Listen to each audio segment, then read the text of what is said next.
Welcome back. तो friends, अभी का वीडियो है भारतीय सेना का ये सच देखकर आपका सीना चौड़ा हो जाएगा। अरे वाह। तो वीडियो शुरू करते हैं, पर वीडियो शुरू करने से पहले अगर आप चैनल पर नए हो और आपने अभी तक सब्सक्राइब नहीं किया तो जल्दी से पहले सब्सक्राइब के बटन और बेल आइकन को क्लिक कर लो ताकि आपको हमारे सारे न्यू वीडियोस की नोटिफिकेशन मिल जाए जैसे हम अपलोड करें। अगर आपको वीडियो पसंद आता है प्लीज लाइक एंड शेयर। चलिए शुरू करते हैं।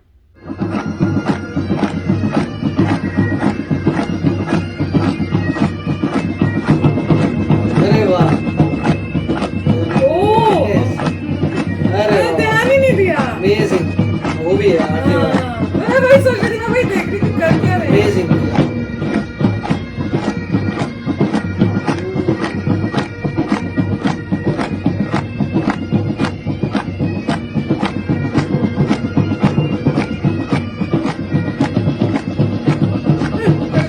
सेना का हो रहा है, फर्क नहीं पड़ता।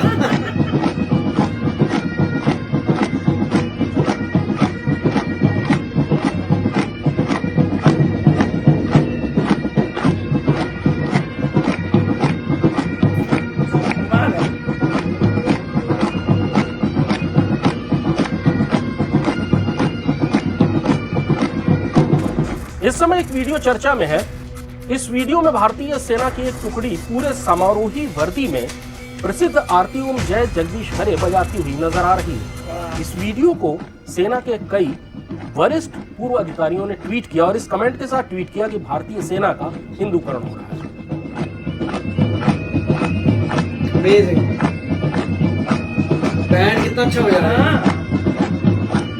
आपको मैं बताता हूं कि भारतीय सेना में धर्म को लेकर क्या परंपराएं हैं, धर्म का क्या स्थान है।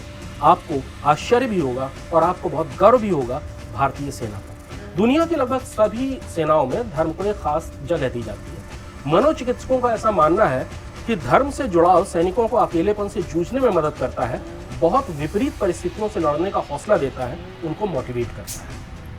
लेकिन भारतीय सेना में हर धर्म के सैनिक हैं। भारतीय सेना में हिंदू भी हैं, मुसलमान भी हैं, ईसाई भी हैं, सिख भी हैं, बौद्ध भी हैं, यहाँ तक कि बहुत थोड़ी मात्रा में पारसी और यहूदी भी हैं। ताज्जुब होगा आपको ये जानकर कि अफ्रीकी मूल के सिद्दी भी भारतीय सेना का हिस्सा हैं, जो पिछले कुछ 100 सालों से गुजरात में आबाद हैं। भारतीय सेना में रेजिमेंट्स अलग अलग जातियों और धर्मों से भी मिलकर बनती हैं।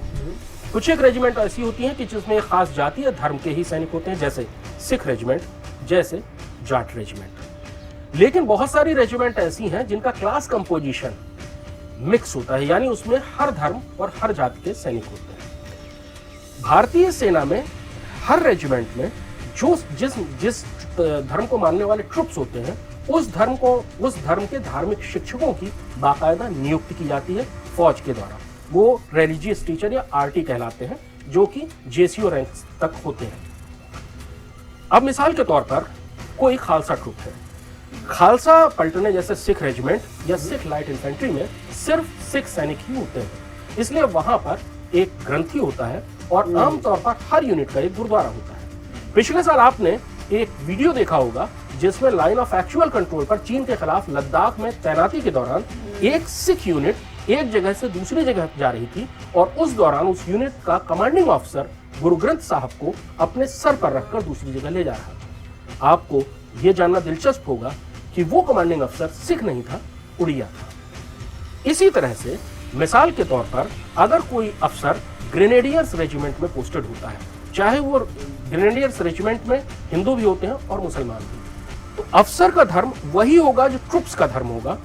ट्रुप्स अपने धर्म को मानने के लिए स्वतंत्र होंगे। यानी ग्रेनेडियर्स रेजिमेंट में कोई भी बड़ा समारोह होगा तो पहले उस समारोह से पहले मंदिर परेड होगी, यानी कि हिंदू ट्रुप्स मंदिर में पूजा करेंगे, लेकिन हर अफसर चाहे वो किसी धर्म का हो उसके लिए उस मंदिर में पूजा में शामिल होना जरूरी होगा। उसके तुरंत बाद मस्जिद परेड होगी, यानी मुस्लिम ट्रुप्स मस्जिद में अपनी नमाज अदा करेंगे, प्रार्थना करेंगे और सारे अफसर चाहे वो किसी धर्म के हों उनको उस प्रार्थना में भी शामिल होना होगा।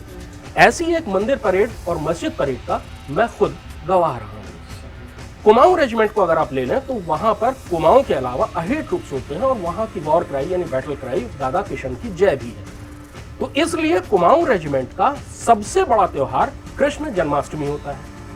इसी तरह से अगर गढ़वाल राइफल्स की बात करें तो गढ़वाल राइफल्स का युद्ध घोष भी बोल बद्री विशाल लाल की जय है, क्योंकि गढ़वाल के क्षेत्र में बद्रीनाथ धाम है और वहां के सैनिकों की आस्था भगवान बद्री नारायण से बहुत ज्यादा जुड़ी हुई है। तो वहां पर भगवान बद्री नारायण से जुड़े हुए त्योहार सबसे ज्यादा मनाए जाएंगे और उस रेजिमेंट के ऑफिसर जो लेफ्टिनेंट जनरल होकर रिटायर हुए हैं, जनरल सैयद अता हसनैन, उनके लिए भी सबसे सामान्य दुआ सलाम का शब्द जो है वो बोल बद्री विशाल लाल की जय है, क्योंकि पूरी जिंदगी उन्होंने अपने ट्रुप्स के साथ इसका उच्चारण किया है। ये परंपरा पूरे हिंदुस्तान की फौज में होती है, यानी ट्रुप्स जिस धर्म के होंगे उनको उस धर्म की पूजा स्थली मुहैया कराई जाएगी, उस धर्म का पुजारी नियुक्त किया जाएगा जिसको रिलीजियस टीचर कहेंगे, लेकिन सारे जो अफसर होगा उसका धर्म वही होगा जो उसके सैनिकों का धर्म होगा। लद्दाख स्काउट्स एक रेजिमेंट है जो लद्दाख से बनती है और जाहिर है कि वहां पर जो ट्रुप्स है उनमें बड़ी तादाद बौद्धों की है, इसलिए वहां पर जो भी समारोह होगा, सैनिक समारोह, उससे पहले बौद्धों की पूजा होगी। तो लद्दाख स्काउट्स में अगर कोई खालसा अफसर जाएगा या कोई राजपूत अफसर जाएगा, वो वहां जाकर बौद्ध धर्म की परंपराओं का ही पालन करेगा, अपने सैनिकों के साथ बौद्ध धर्म की पूजाओं में ही शामिल होगा। ये भारतीय सेना की परंपरा है। इसी तरह से हर रेजिमेंट की अपनी एक वॉर क्राई होती है। वॉर क्राई यानी युद्ध घोष, जो कि सैनिकों को जो फाइनल असॉल्ट होता है, जब दुश्मन के साथ हाथों हाथ लड़ाई हो रही होती है, जब जिंदगी और मौत के बीच में एक पलक झपकने जैसा फासला होता है, उस समय जो चीज उनको जोश दिलाती है वो उनके आराध्य को याद करना होती है। इसलिए हर रेजिमेंट की अपनी एक अलग वॉर क्राई युद्ध निनाद होता है। सिख ट्रुप्स अगर जो बोले सो निहाल, सत श्री अकाल कहने से जोश में आएंगे, तो मराठा लाइट इन्फेंट्री के सैनिकों को जोश दिलाने के लिए बोल शिवाजी महाराज की जय काफी है। इसी तरह से राजपूताना राइफल्स है, उसमें हिंदू और मुस्लिम दोनों ट्रुप्स होते हैं, इसलिए जहां भी यूनिट होगी वहां मस्जिद भी होगी और मंदिर भी होगा। जहां भी वो यूनिट जाएगी साथ में एक मौलवी साहब भी जाएंगे जो कि फौजी होंगे और एक पंडित जी भी जाएंगे जो भी फौजी होंगे। तो इस तरह की फौजी परंपरा जो कि एक लंबे अरसे से भारतीय सेना का हिस्सा रही है, उस पर सवाल उठाया जा रहा है, और वो भी ऐसे सैनिक अधिकारियों द्वारा जिन्होंने अपनी जिंदगी में 35-40 साल सेना में गुजारे हैं और उन्हें भारतीय सेना की हर परंपरा और धर्म को लेकर भारतीय सेना के नजरिए और उसकी परंपराओं का अच्छे से ज्ञान हो। अगर वो भी इस समय ऐसे कमेंट कर रहे हैं तो इसको क्या कहा जाए, आप खुद सोच सकते हैं। भारतीय सेना की कई रेजिमेंट्स हैं जिसमें क्रिश्चियन ट्रुप्स भी बहुत ज्यादा हैं, जैसे नागा रेजिमेंट, जैसे असम रेजिमेंट, जैसे बिहार रेजिमेंट और मद्रास रेजिमेंट। ऐसी रेजिमेंट्स में जो फौजी बैंड होते हैं वो ईसाई भजनों की धुन भी बजाते हैं, और उन साल में सबसे बड़ा त्योहार उनके लिए क्रिसमस होता है। क्रिसमस और ईसा मसीह से जुड़े हुए दूसरे त्योहार भी उसी समारोही ढंग से मनाए जाते हैं। किसी भी सैनिक के लिए कसम परेड बहुत बड़ी चीज होती है, जिस दौरान वो अपनी ट्रेनिंग पूरी करने के बाद सेना में शामिल होता है। और आपको यह जानकर बहुत ताज्जुब होगा कि जब कसम परेड होती है तो दरअसल भारतीय सेना का एक जवान धार्मिक ग्रंथ के ऊपर हाथ रखकर कसम खाता है। इसलिए जब कसम परेड हो रही होती है तो उन ट्रुप्स के हिसाब से पंडित, मौलवी या ग्रंथी या फादर, पादरी उनके सामने से निकलता है और वो उस धार्मिक पुस्तक के ऊपर हाथ रखते हैं। लेकिन जो मिक्स्ड पलटने हैं जिसमें मिक्स्ड ट्रुप्स हैं, उसमें सैनिक कतार में खड़े हुए होते हैं और उनके सामने एक साथ ही एक के बाद एक पंडित, मौलवी, पादरी और ग्रंथी निकलता है और हर सैनिक अपने धर्म के हिसाब से उस किताब पर हाथ रखता है और कसम खाता है। तो फ्रेंड्स, वाकई बड़ा ही प्यारा वीडियो था। कह रहे थे ना, देख के आपका छाती जो है चौड़ी हो जाएगी, सच्ची में हुई। और जब उन्होंने पूरा एक्सप्लेन किया करेक्ट, तो उससे और भी प्राउड फील हो रहा था कि देखो हमारी आर्मी कितनी ग्रेट है, वहां के हमारे सोल्जर्स जो हैं कितने वेल मैनर्ड और हर रिलीजन को पूरी रिस्पेक्ट देने वाले हैं। और इतना अच्छा उन्होंने वो किया हुआ है कि अगर आप एक ऐसे रेजिमेंट में हो जिसका अपना एक रिलीजन है, एक ही रिलीजन है, तो इमटेरियल आप किस रिलीजन के हो आपको वो करना है। अगर आप उनके हेड हो तो आपको, चाहे आपको किसी और रिलीजन के हो, पर आपने वो ही रिलीजन के हिसाब से जो भी आपने करना होता है, पूजा उस टाइम वो ही करनी है। तो कितना अच्छा था। और अगर एक ऐसा रेजिमेंट है जिसमें सारे मिक्स्ड हैं, तो सब अपने अपनी जो भी आपका रिलीजन फॉलो करते हो वो आप करोगे, और मगर पार्टिसिपेट आप सब करोगे। जैसे अगर पूजा, पहले पूजा कर रहे हैं तो सब पूजा करेंगे, फिर उसके बाद पूरे के पूरे जो रेजिमेंट है वो जाएगी, वो वहां पे मॉस्क है तो वहां पे करेगी सब, वो मतलब हर रिलीजन को करेंगे फिर turn by turn by turn. तो बहुत ही एक अच्छा है। मैं तो कहती हूँ पूरे कंट्री को ऐसे इससे सीखना चाहिए कि जब हमारी आर्मी इतना ऐसे कर सकती है तो ये रूल फॉलो करा देना चाहिए पूरे इंडिया में ही, कि सबको ऐसे करना पड़ेगा ताकि ये लड़ाई झगड़े सब बंद हो। जो बड़े बोलते हैं ना, हम लोग देखते हैं कि कई तो बड़ी वो उस टाइप से हो जाते हैं कि भैया बस हमारा ही है, बाकी सब तो बेकार होते हैं रिलीजन्स, या उस टाइप से। उनको भी समझ में आएगा कि इनको देखो, आर्मी को देखो, जो अपनी कंट्री के लिए अपनी लाइफ को सैक्रिफाइस करने को तैयार होते हैं, और देखो कि अपनी कंट्री के लिए वो अपना जो रेजिमेंट है उसको कितनी रिस्पेक्ट देते हैं, उसके हिसाब से उस रिलीजन को फॉलो करते हैं। और वीडियो देख के तो बहुत ही अच्छा लगा।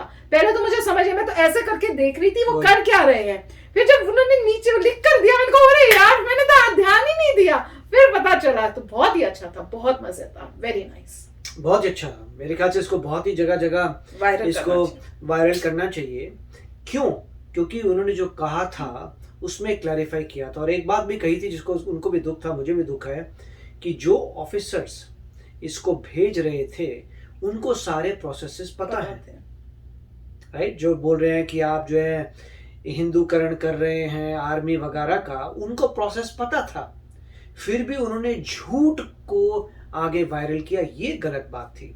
पता नहीं कौन है ये। उनको पता था कि आप जिस भी रेजिमेंट में जाते हैं, अगर वो रेजिमेंट में सारे एक टाइप के लोग हैं, उनका एक रिलीजन है, तो ऑफिसर भी वही में जाता है। और पूरा जो आपने अगर हिंदू की गैदरिंग में गए तो आपको मुस्लिम की गैदरिंग में जाना है, क्रिश्चियन की गैदरिंग में जाना है। तो बहुत अच्छा एक्सप्लेन किया था कि पूरी बिंदास इक्वालिटी है। और जो वो भी अच्छा लगा सुन के कि जो उनके वॉर क्राई है अकॉर्डिंग टू देयर कल्चर है, जिससे वो ये भी उन्होंने बताया था जब आपका लाइफ एंड डेथ सिचुएशन आती है तब वॉर क्राई यूज होता है कि अब ये लास्ट हमारा अटैक है। तो वो बहुत ही अच्छी बात थी। तो वेरी नाइसली सेड। और दुख की बात यह है कि जो लोग कह रहे हैं, मेरे ख्याल से उनके अगेंस्ट कोई रिएक्शन होना चाहिए कि आप अननेसेसरी रॉन्ग इन्फॉर्मेशन फैला रहे हैं, तो आपके अगेंस्ट एक्शन लेना चाहिए। और मेरे ख्याल से अगर ट्विटर में कर रहे हैं, इसीलिए इतनी गवर्नमेंट जो थी ट्विटर को बोल रही थी कि ये सब अलाउड नहीं होना चाहिए। बिल्कुल एक्शन जरूर लेंगे। मैं पक्का है कि वो चुप नहीं रहेंगी। अगर आर्मी के हैं या डिफेंस का कोई ऐसे बोल रहा है तो उन पे एक्शन तो होगा। तो चलो फ्रेंड्स, चलते हैं, मिलेंगे नेक्स्ट वीडियो में बहुत ही जल्द। Till then take care and bye bye. तो अगर आप मेरे इस चैनल पे नए हो तो जल्दी से सब्सक्राइब के बटन को हिट करो और बेल आइकन को क्लिक करो, ताकि आपको मेरा जब नया वीडियो मैं लगाऊं आपको उसके बारे में जल्दी से पता चल जाए।